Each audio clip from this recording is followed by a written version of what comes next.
নমস্কাৰ মই আপিয়াল ৰহমান আৰু স্বাগতম জনাইছো ইউটিউব চেনেললৈ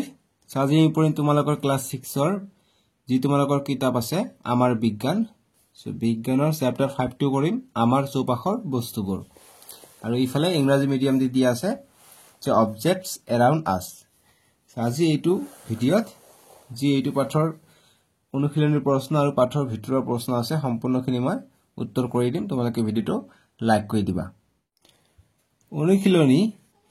ইফালে দিয়া আছে এক্সাৰসাইজ তোমালোকে পেজ নম্বৰ 167 আৰু 168 ত পাবা সো আমি প্ৰথমত যি দিয়া আছে অসমীয়া ইংৰাজী দুটা মিডিয়ামতে সলিউশন কৰি দিম আমাক এক নম্বৰ কৈছে যে শুদ্ধ উত্তৰৰ গোলটো সম্পূৰ্ণ পূৰ কৰা এক নম্বৰ কৈছে যে দ্ৰব্যই যি পৰিমাণৰ ঠাই আগৰি থাকে তাক কি বুলি কোৱা হয় গতিকে যিকোনো এটা বস্তুই বা দ্ৰব্য যিখিনি ঠাই আগৰি থাকে সেইখিনিক আমি কি বুলি কওঁ আয়তন বুলি কওঁ ঠিক আছে যে দ্ৰব্যই যি পৰিমাণৰ ঠাই আগৰি থাকে তাক কি বুলি কোৱা হয় গতিকে পদাৰ্থ বুলি কোৱা নহয় ভৰ বুলি কোৱা নহয় কালি বুলি কোৱা নহয় ইয়াক আয়তন বুলি কোৱা হয় ঠিক আছে গতিকে সি টো তেনেকৈ তোমালোকে পূৰ কৰিবা গোটেই গোলটো তাৰ পিছত দুই নম্বৰ যে তলৰ কোণবিধ শস্য মানে এপাৰ ওপাৰ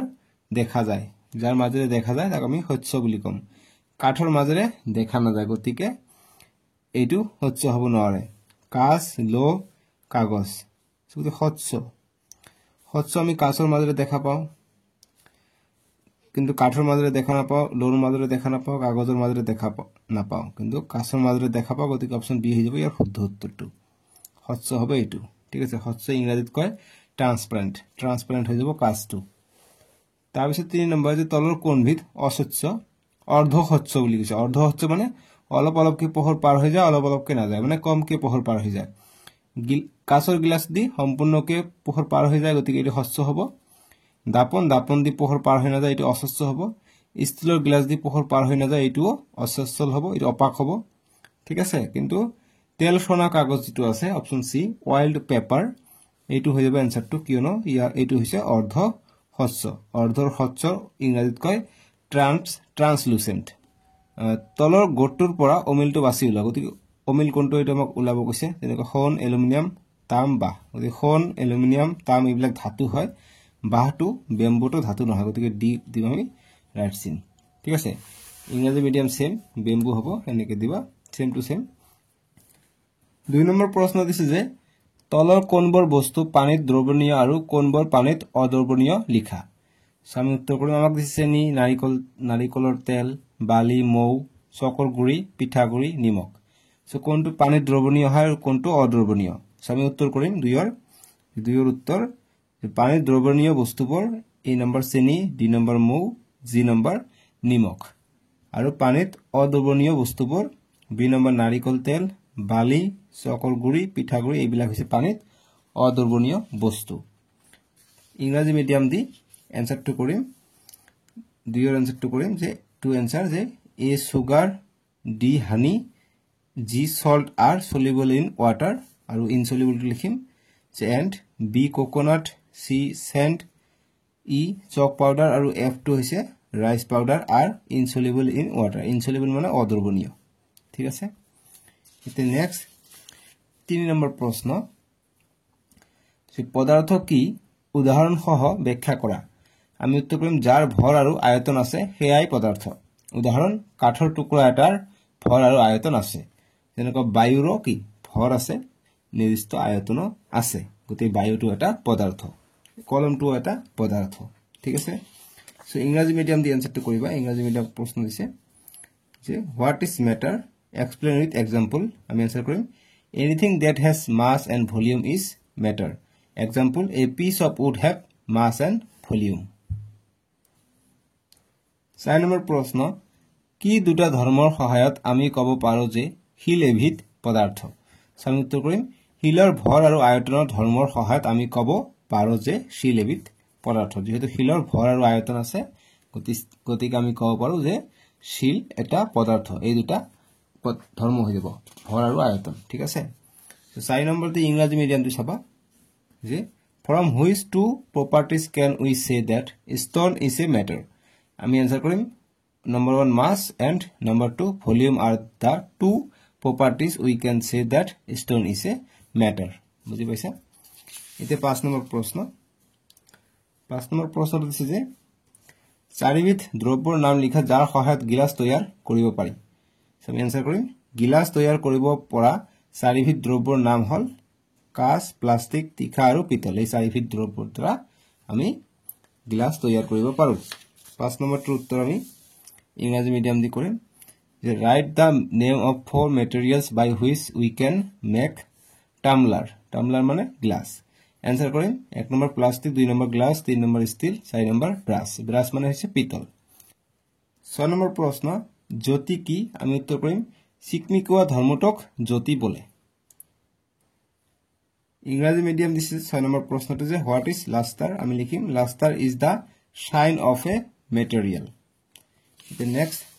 7 নম্বৰ প্ৰশ্নটো কৈছে যে তলৰ বাক্যবোৰ শুদ্ধ নে অশুদ্ধ লিখা যেনেকৈ এই নম্বৰ যে কাঠ শস্য কিন্তু কাঁচ অশস্য গতিকে এটো অশুদ্ধ হ'ব কিয়নো কাঠ অশস্য কাঁচ শস্য হ'ব লাগিছিল কিন্তু উল্টা আছে গতিকে এটো অশুদ্ধ হৈ যাব বি নম্বৰ কাঠৰ গুৰি পানীত দ্ৰৱীভূত হয় গতিকে এটো হ'ব অশুদ্ধ বা অসত্য হ'ব ঠিক আছে শুদ্ধ নে অশুদ্ধ কৈছে তো অশুদ্ধ হ'ব সি নম্বৰ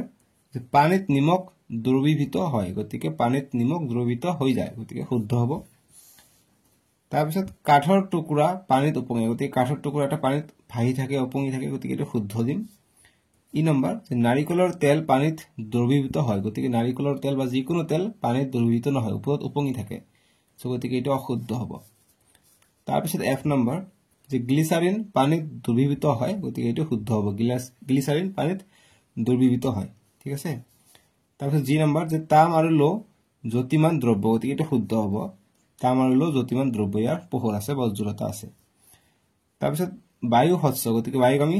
কি বায়ুৰ আমি ইপাৰে হিপাৰে দেখা পাওঁ আমাৰ যি দেখা পাই আছো আমি বায়ুৰ মাজেৰে দেখা পাই আছো গতিকে এটো কি হ'ব বায়ুটো শস্য গতিকে এটো শুদ্ধ হ'ব ভুলতে অশুদ্ধ দিছো এটো শুদ্ধ হ'ব ঠিক আছে যে বায়ুটো এটা শস্য ইংৰাজী medium the 7 number write whether the following sentences are correct or incorrect wood is transparent but glass is opaque so গতিকে এটো incorrect হ'ব বি নম্বৰ যেটো আছে যে sawdust is soluble in water গতিকে এটো incorrect হ'ব তাৰ পিছত আমি নেক্সট সি নম্বৰ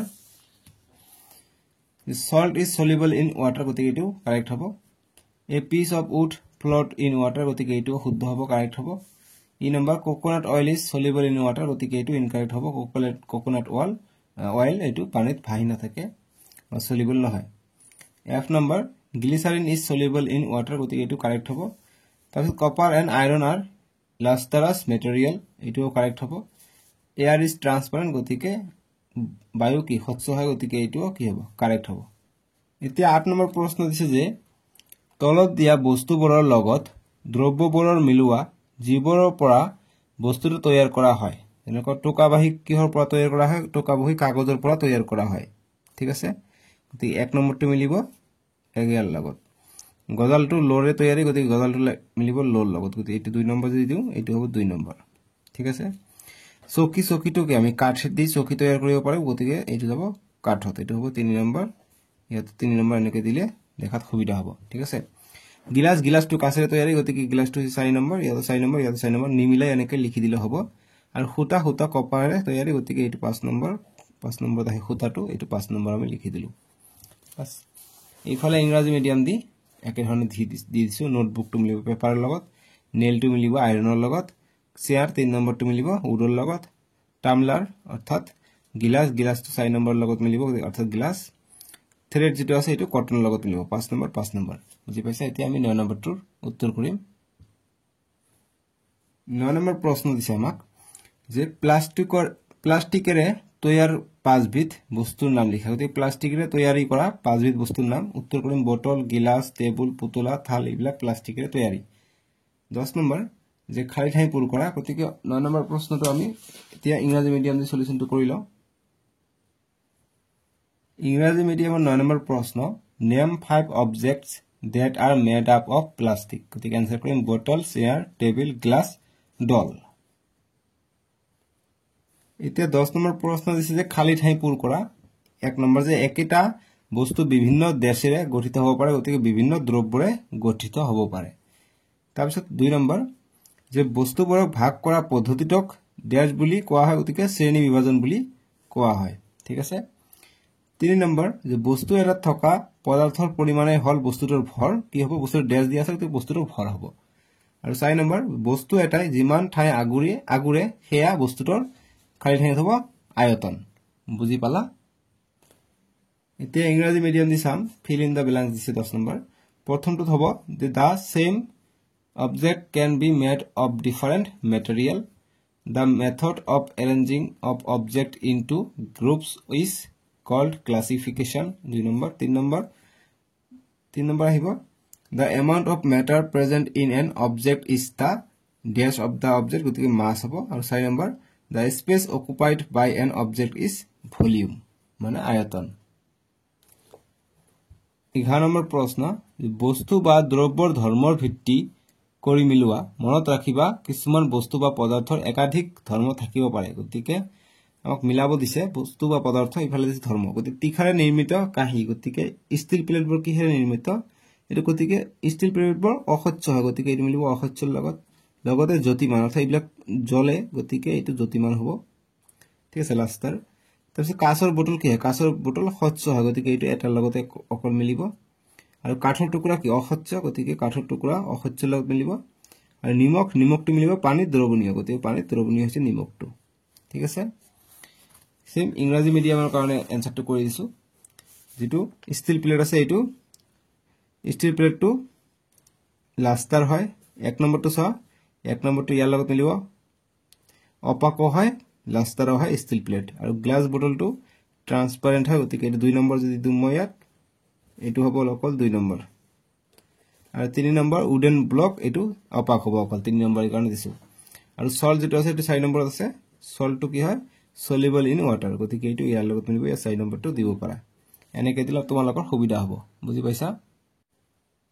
12 নম্বৰ প্ৰশ্ন দিছে আমাক যে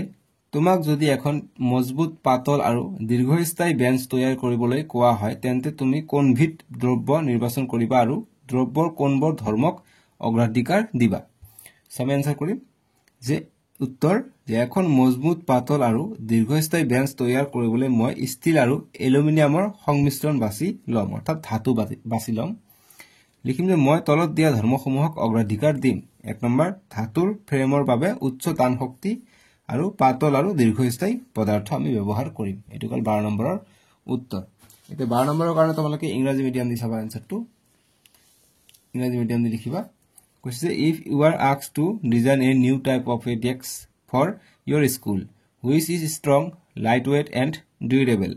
which material would you select and what properties would you prioritize to ensure the desk meets these needs আমি আনসার করি I would select metal particularly a combination of steel and aluminum I would prioritize মানে অগ্ৰাধিকাৰ দিম high tensile strength for the metal frame minimize excess weight and maximize stability এটো গল 12 নম্বৰৰ উত্তৰ ঠিক আছে এতিয়া আমি নেক্সট 13 নম্বৰটো উত্তৰ কৰিম 13 নম্বৰ প্ৰশ্ন তোমালোকক দিছো মই এটো চোৱা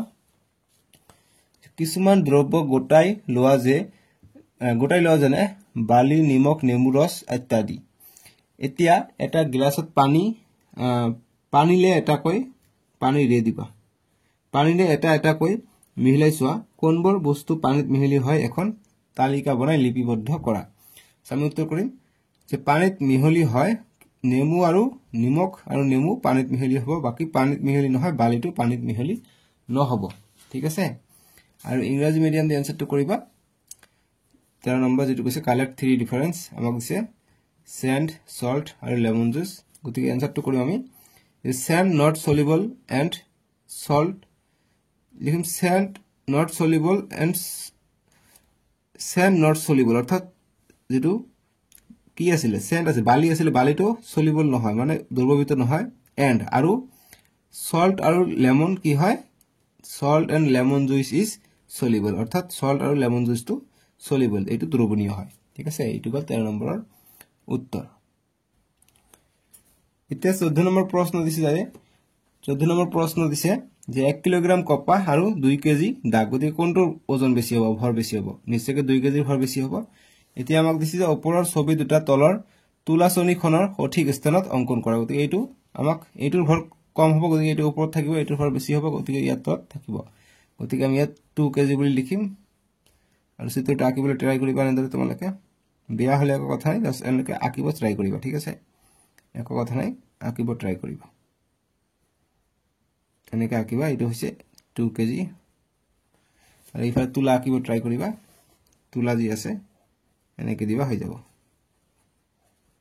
ঠিক আছে এইটো যে 1 কেজি বুলি দিবা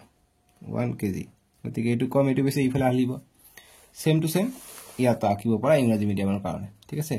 ড্ৰ কৰিব দিছে পিকচাৰ ইয়াত দিছে 1 কেজি কটন ইফালে দিছে 2 কেজি ওয়েট সো এইখিনি আছিল আমি নেক্সট ভিডিও তোমালোকৰ যি নেক্সট পাৰ্ট আছে চ্যাপ্টাৰ 6 সেপাৰেশন অফ সাবস্টেন্সেস দ্ৰব্যৰ পৃথকীকৰণ এইটো আমি পঢ়িম ঠিক আছে তোমালোকে পাঠৰ ভিতৰৰ বস্তু কিছুমান চাবা যেনেকৈ তোমালোকে কি কি শিকিলা সেইখিনি বস্তু দিয়া থাকে যে 166 আৰু ইংৰাজী মিডিয়াম 165 দিয়া আছে যে ইয়াত তোমালোকে চাবা 2 নম্বৰ প্ৰশ্ন 3 নম্বৰ প্ৰশ্ন যে বস্তুবোৰৰ আকৃতি বৰণ কঠিনতা কোমলতা আদিৰ ওপৰত নিৰ্ভৰ কৰি শ্ৰেণী বিভাজন কৰা হয় গতিকে পদাৰ্থবোৰ বা দ্ৰব্যবোৰ কেনেকৈ শ্ৰেণী বিভাজন কৰা হয় আকৃতি বৰণ কঠিনতা কোমলতাৰ ওপৰত ভিত্তি কৰি ঠিক আছে তাৰপিছত যে হচ্য বস্তু বা হচ্য দ্ৰব্যৰ মাজেৰে আমি দেখা পাওনে কোশ্চেন যদি আহে গতিকে আমি দেখা পাও ঠিক আছে ইংৰাজী মিডিয়াম যে object are classified according to the shape colours hardness softness আৰু এইটো প্ৰশ্ন আহে যে can we see through a transparent object okay লিখিম যে we can see through transparent object or transparent materials ঠিক আছে আৰু পাঠৰ ভিতৰত বহুত বস্তু থাকে তোমালোকে পাঠটো এবাৰ ৰিডিং পঢ়িবলৈ ট্ৰাই কৰিবা ঠিক আছে গতিকে আয়তন কাকবোৰে যদি আহে তোমালোকে যিখিনি ঠাই বস্তু যদি আয়তন কাকবোৰে প্ৰশ্ন আহে পেজ নম্বৰ 160 আছে তোমালোকে চাবা 160 তোমালোকে উত্তৰটো লিখিবা যে যি কোনো বস্তুৱে কিছু ঠাই আগুৰে এইখিনি লিখিবা